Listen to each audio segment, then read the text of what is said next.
Алматыда қазақтың Битлз атанып кеткен әйгілі Дос Мұқасан ансамблі туралы көркем фильмнің премьерасы өтті. Көрсетілім Апорт молда орналасқан Киноплекс 7 кинотеатрлар желісінде болды.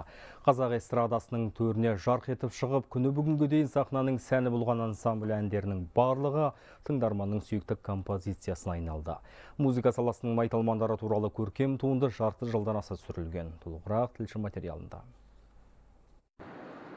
Дос Мұқасан тобын 1967 жылы Павлодар облысында құрылыс жағында жүрген Досым Сүлеев, Мұрат Құсайынов, Александр Литвинов, Хамит Санбаев құрып алғашқы концерт берді. Ансамбль атауының осы жас жігіттердің есімдерінің бастапқы буындарынан құралған аға буын жақсы біледі. Көркем фильмде достық, махаббат, өнер сайысындағы жеңістері мен қиындықтарды қалай еңсергені баяндалады. Түсірілім жұмыстары қызық болды дейді актерлер. 34 дубльдік бір кадрлармен түсірілген эпизод бар. Сол қиындыққа ұшырады. Ол жерде біз 2 күн репетиция жасадық. Бір күн басынан аяғына дейін 50 секундтық сахна түсірдік. Каждыйымызға индивидуально инструменттер үйретілді.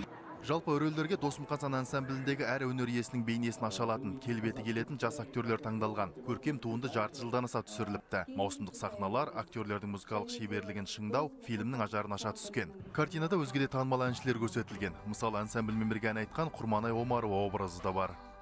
Құрманай Омарова 1994 жылы дүниеден озған. Мен сол жылы дүниеге келген.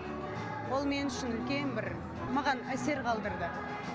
Екіншіден, мен ол кісінің «Сағындым сенің» клипін көрген кезде өзімнің көзінен сол кісінің көзін көрдім. Ансамбльдің орындауындағы той жыры, Апиток, Назғоңыр, 16 қыз сынды әндері әлі күнге тыңдарманның жүрегінде. Фильм қалың көпшілікке арналған. Дос Мұқасан картинасын Кинопарк және Киноплекс кинотеатрлар желісінен көрулеріңізге болады. Аршын Кемелжан, Мұхит Құдықбаев, Хабар 24, Алматыдан.